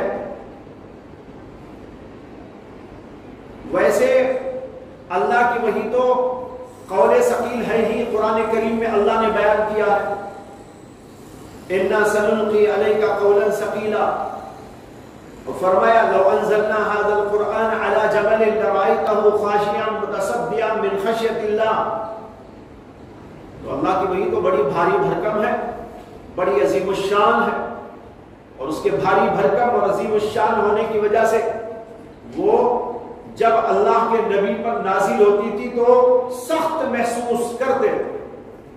ایک دفعہ حضرت زید بن ثابت اللہ کے نبی علیہ السلام کے بازو بیٹھے ہوئے تھے اور بے تکلفی کے ساتھ اس طرح بیٹھے تھے کہ اللہ کے نبی صلی اللہ علیہ وسلم کی ران حضرت زید کی ران پر رکھی ہوئی، اتنے میں آپ کے اوپر وحی نازل ہونی شروع ہوئی۔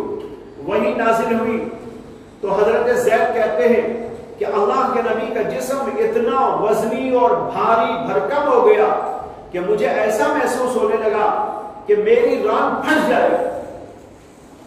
اس سے اندازہ کرو کہ وحی آتی تھی تو اللہ کے نبی علیہ السلام پر بوجھ محسوس ہوتا تھا، اس لیے کہ بڑی عظیم الشان اور بھاری بھرکم چیز تھی. لیکن یہاں دو وحیوں میں سے، دو وحی کے طریقوں میں سے دوسرے کے مقابلے میں پہلے کو زیادہ سخت قرار دیا ہے. فی نفسی ہی تو وہ اشد ہے ہی، لیکن یہاں دو طریقے بتائے، ان میں سے دوسرے طریقے کے مقابلے میں پہلے طریقے کو کہا اشد، یہ اس کے مقابلے میں زیادہ سخت معلوم ہوتا. اس کی وجہ کیا تھی؟ وجہ یہ تھی کہ اس کے اندر فرشتہ انسانی شکل میں متجسم متشکل ہو کر نہیں آتا تھا. دوسری طریقے میں انسان کی شکل میں آتا تھا، لیکن پہلی شکل کے اندر، پہلی صورت کے اندر انسانی شکل میں فرشتہ نہیں آتا تھا، بلکہ اللہ تبارک و تعالیٰ کے نبی کو اس وحی کے عرض کرنے کے لیے روحانیت اور تجرد کو اختیار کر کے ملائے اعلیٰ کی طرف پوری طرح متوجہ ہونا پڑتا تھا. جیسے تھوڑی دیر پہلے بھی میں نے کہا، وحی کی آواز سے جو ٹن ٹن ٹن ٹن کی ہوتی تھی، اللہ چاہتے تھے کہ آپ کے پورے حواس اور آپ کی عقل اور آپ کا دل، یہ سب کے سب اللہ کی طرف متوجہ ہو جائے، ملائے اعلیٰ کی طرف پوری توجہ ہو جائے، اور آپ کا جو دنیاوی تعلق ہے وہ تعلق منقطع ہو جائے، لوگوں سے تعلق منقطع ہو کر قلبی طور پر، دماغی طور پر وہ اللہ کی طرف پورے طور پر متوجہ ہو جائے.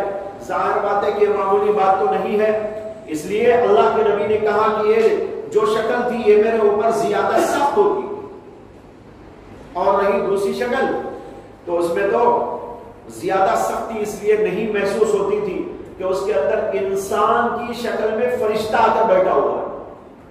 تو دونوں طریقوں میں فرق یہ ہوا کہ پہلی صورت میں آپ کو فرشتوں جیسا بننا پڑتا تھا،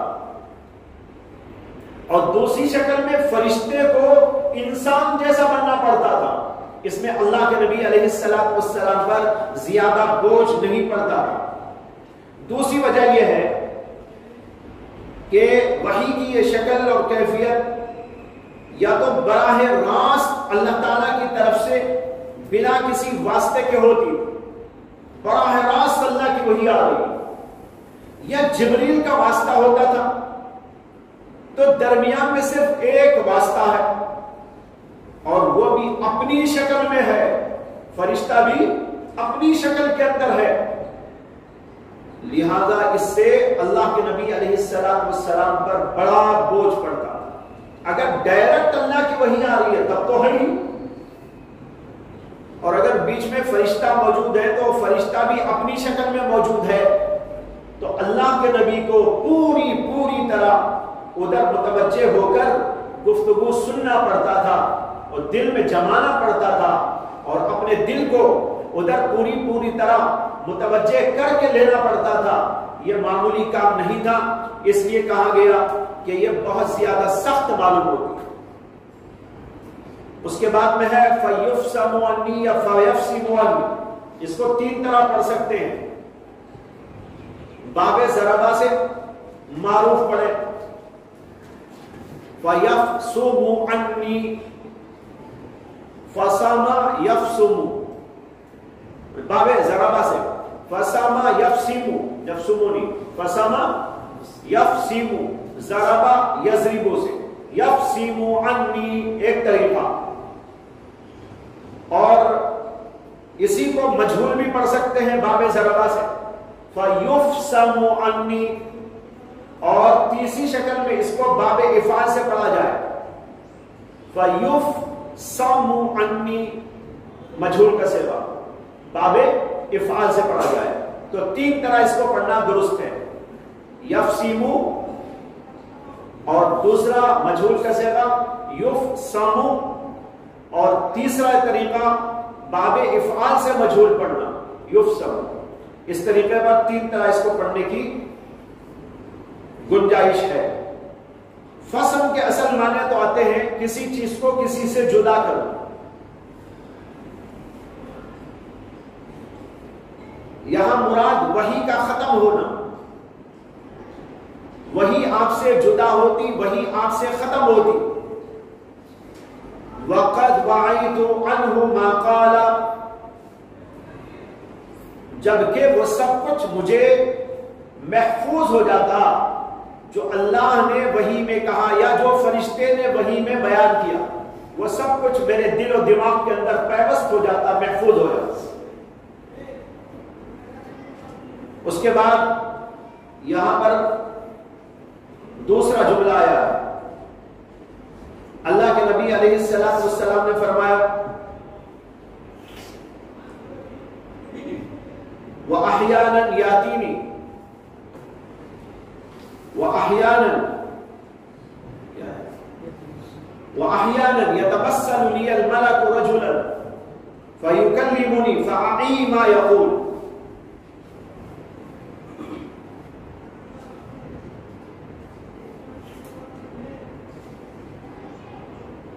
جس کا ترجمہ یہ ہے کہ کبھی کبھی اللہ کی وحی میرے پاس اس طرح آتی ہے کہ اللہ کا فرشتہ میرے لیے انسانی شکل دھار لیتا ہے، انسانی شکل میں آ جاتا ہے اور میرے سے کلام کرتا ہے، اور میں وہ سب کچھ محفوظ کر لیتا ہوں جو وہ کہتا ہے. ملک فرشتے کا نام، فرشتے کو کہتے ہیں. فرشتہ کیا ہوتا ہے؟ کہتے ہیں وہ جسم علوی لطیف یتشکل بأی شکل اراد. وہ جسم علوی، وہ ایک عالم اعلیٰ سے تعلق رکھنے والا جسم ہے. لطیف، جو انتہائی لطیف ہوتا ہے. اس کی لطافت ہی کی وجہ سے انسان اس کو دیکھ نہیں پاتا. دیکھو ہوا کتنی لطیف ہے، اس لیے وہ ہماری نظروں میں نہیں آتی. آپ محسوس تو کرتے ہیں ہوا کو، لیکن آپ نے ہوا کو کبھی نہیں دیکھا. آپ کی روح انتہائی لطیف ہے، اس لیے آپ نے خود اپنے آپ کو آج تک نہیں دیکھا. روح انتہائی لطیف ہے، اس لیے آپ نے خود اپنے آپ کو کبھی نہیں دیکھا، کیونکہ جو لطیف ہوتی ہے وہ دیکھنے کے قابل نہیں ہوتی. اللہ کے فرشتے بھی لطیف مخلوق ہیں، اس لیے ان کو دیکھا نہیں جا سکتا.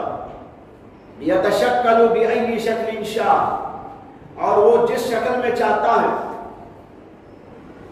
تمثل اختیار کر لیتا ہے، جو شکل چاہے بدل سکتا ہے. بعض علماء نے اس کے ساتھ ایک اور چیز لگائی. انہوں نے کہا وہ جسم نورانی علوی، یہ نورانی جسم ہوتا ہے. اللہ کے فرشتے نور سے پیدا کیے گئے،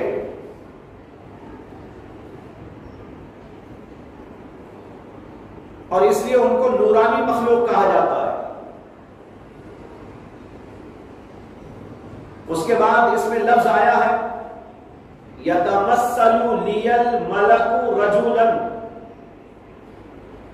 فرشتہ میرے لیے تمثل اختیار کرتا ہے، شکل اختیار کرتا ہے رجلن کی، یعنی مرد کی. یہ رجلن ترکیب میں کیا ہو رہا ہے؟ اس کے اندر 4 احتمالات ہیں. نمبر 1 تمیز.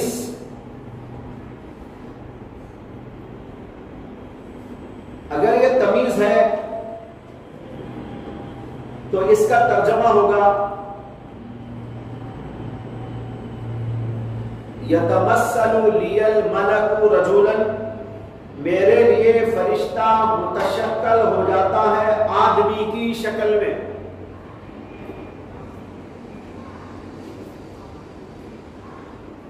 لفظی ترجمہ کریں گے تو یوں کریں گے تمثل اختیار کرتا ہے فرشتہ میرے لیے رجولن، آدمی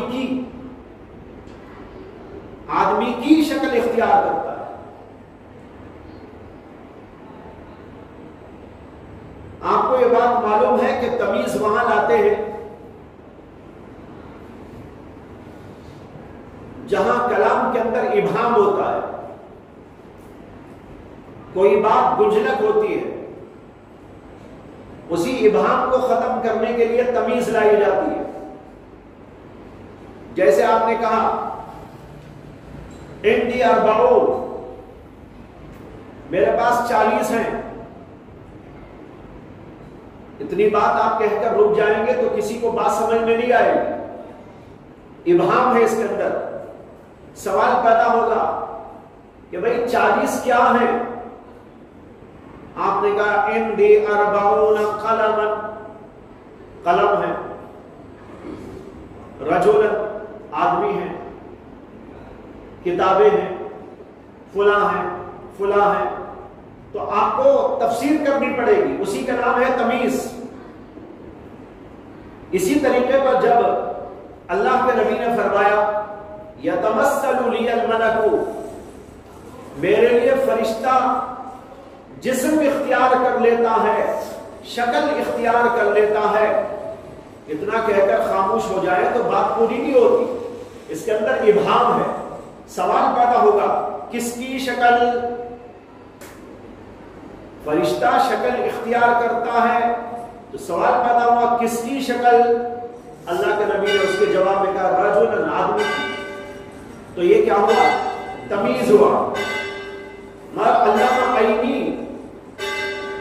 کہتے ہیں عمدۃ القاری میں کہ اس لفظ کو رجلن، اس لفظ رجلن کو تمیز بنانا درست نہیں، اس لیے کہ یہاں کوئی ابہام نہیں ہے اور تمیز آتی ہے رفع ابہام کے لیے. یہاں تو کوئی ابہام نہیں ہے، اس لیے کہ ملک کے معنی بھی معلوم، رجلن کے معنی بھی معلوم، تشکل کے معنی بھی معلوم. تو آخر کون سی چیز ہے جس سے ابہام ہو رہا؟ لیکن علامہ عینی کی یہ بات ناقابل فہم ہے. میں آپ کو سمجھا چکا ہوں کہ ابہام کیسے پیدا ہوا. یتمثل لی الملک جب کہا گیا تو اس سے بات تو پوری نہیں ہوئی، اس میں اشکال ہوا، سوال پیدا ہوا کس چیز کی شکل دھار لیتا ہے فرشتہ؟ اس کا جواب دیا گیا رجلن کہہ کر. اس وجہ سے یہ بات ٹھیک ہے جو بعض علماء نے کہی. اور دوسرا احتمال یہاں پر یہ ہے کہ اس کو حال بنایا جائے. اگر اس کو حال بناتے ہیں تو ترجمہ یہ ہوگا کبھی فرشتہ میرے لیے متشکل ہوتا ہے اس حالت میں کہ وہ آدمی ہوتا ہے. علامہ عینی نے کہا کہ یہ بات غلط ہے، اس کو حال بنانا درست نہیں ہے. وجہ یہ ہے کہ حال و ذوالحال کے اندر ایسا رابطہ ہوتا ہے جیسے کہ مبتدا اور خبر میں ہوتا ہے. حال اور ذوالحال میں اسی طرح کا رابطہ ہوتا ہے جیسے کہ مبتدا اور خبر میں ہوتا ہے. اس لیے اگر کبھی حال و ذوالحال کو مبتدا خبر بنانا چاہے تو ممکن ہونا چاہیے. مثال کے طور پر آپ نے کہا جاءنی زید راکبا، میرے پاس آیا زید حالت رکوب میں، اس حالت میں کہ وہ سوار تھا. اگر آپ زید ذوالحال کو اور راکبا حال کو، ان دونوں کو جملے سے ہٹا کر مبتدا خبر بنا دیں تو درست ہو جاتا ہے کہ نہیں ہو جاتا؟ زید راکب ہو گیا نا. تو دیکھو یہ تھا جاءنی زید راکبا. اب اگر اس کو ہم جملے سے الگ کر کے مبتدا خبر بنانا چاہیں تو بن سکتا ہے زید راکب. لیکن یہاں جو ہے نا آپ نہیں بنا سکتے. اگر اس کو آپ رجولن کو تمیز بنا رہے، رجولن کو حال بنا رہے، تو یہاں بھی وہ ممکن ہونا چاہیے کہ مبتدا خبر بنا دیں. یہاں ذوالحال ہے ملک فرشتہ اور یہ رجولن ہے حال. اب اس ذوالحال اور حال کو لے کر مبتدا خبر بناؤ، کیا بنے گا؟ نہیں معلوم.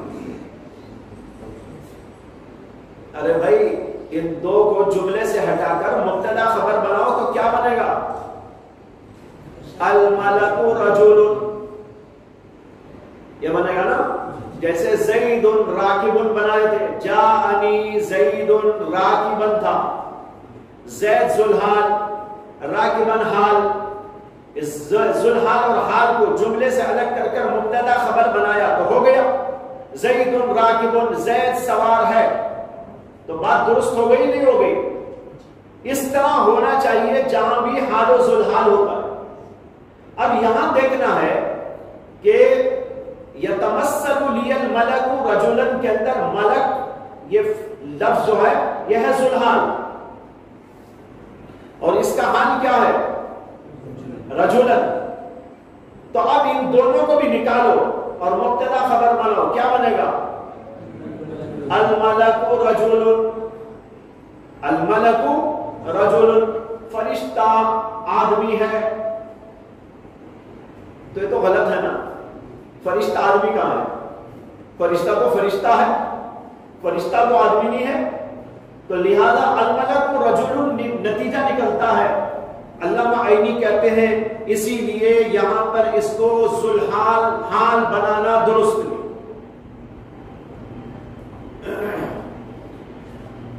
تیسرا احتمال یہ ہے کہ رجلن کو مفعول مطلق بنایا جائے۔ اس صورت کے اندر عبارت یوں ہوگی یتمثل لی الملک تمثل رجل، مفعول مطلق، مفعول مطلق جیسے آپ کہتے ہیں ضربت ضربا، مارا میں نے مارنا، جلست جلسۃ القاری، بیٹھا میں قاری کی طرح بیٹھنا۔ اسی طرح یہاں پر کہا جائے گا یتمثل لی الملک تمثل رجل، تمثل کا لفظ محذوف ہوگا، تمثل کا لفظ محذوف ہوگا، ضربت ضربا، جلست جلسۃ، اسی طرح یہاں پر ہوگا یتمثل لی الملک تمثلا، اور مراد ہے تمثل رجل، یہ ہو گیا مفعول مطلق۔ بہرحال یہ تینوں احتمال یہاں پر ہیں، لیکن بیچ کا احتمال صحیح نہیں ہے، جیسے کہ عرض کر دیا گیا۔ اس سے معلوم ہوا کہ اللہ کا فرشتہ نبی اکرم صلی اللہ علیہ وسلم کی خدمت میں آتا تھا اور انسانی روپ میں آتا تھا، اور آ کر اللہ کی وحی سنا جاتا تھا۔ یہ ہے دوسرا طریقہ نبی اکرم صلی اللہ علیہ وسلم پر وحی نازل کرنے۔